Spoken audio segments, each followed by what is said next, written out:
Breaking news tonight, a fast-moving grass fire that threatened homes and forced evacuations now under control. We hear from officials on the ground.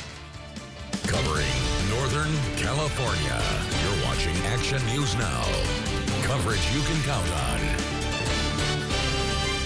Breaking news, the Gunnison Fire now fully under control at 100% containment tonight after a day of strong winds and dry conditions that fueled the fire to well over 500 acres and forced many mandatory evacuations. Take a look at this video that was shot right after the fire broke out. You can see the flames there spreading and the smoke constantly changing direction from these strong winds. Look at that close-up right there. And the final acreage count was nearly 550 acres.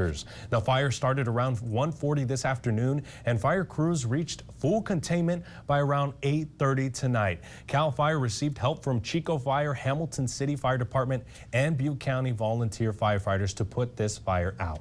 Fire crews prioritized keeping houses safe during the fire, but that's still the fire prompted mandatory evacuations from Munjar Road and all roads off of Munjar Road. Action News Now reporter Tori Apodaca spoke to evacuees about how they felt as the fire rushed towards them.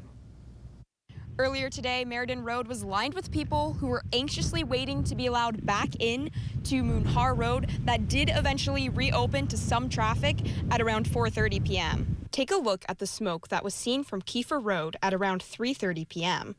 I spoke to one fire evacuee, Tom Brogden, who was waiting to go back in. He tells me this fire brought back his trauma from the campfire. Brogden was away from his new place on Munjar Road when he caught word of the Gunnison Fire. The same anxiety began to rise as he watched the smoke from afar. Very stressful waiting here for us to be able to go back and see what may have been damaged by the fire and what may not be damaged. Going through a fire is not a pleasant thing at all. You have all these post-traumatic syndrome things going on, and now they're back. In the campfire, Brogden tells me he only escaped with his dog Bam and himself. He was most anxious about getting Bam out again today.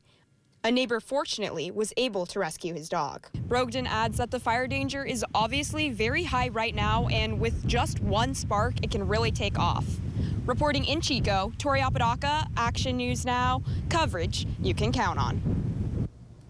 And all evacuation orders were lifted at 5:30 this afternoon.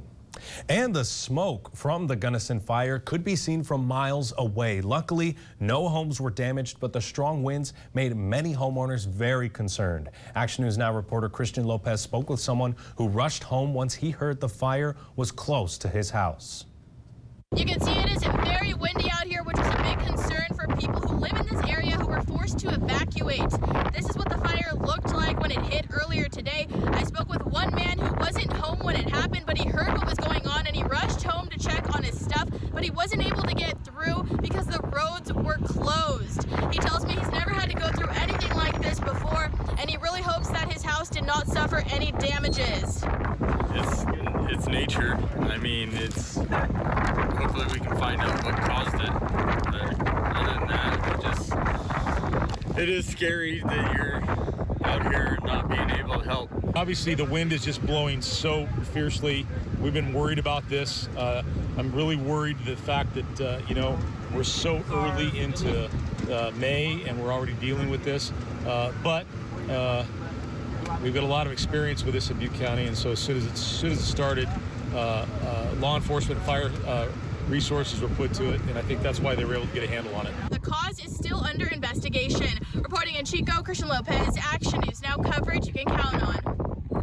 2 outbuildings were damaged in the fire, and fire crews say 3 small buildings were also destroyed, but again, no damage to any houses.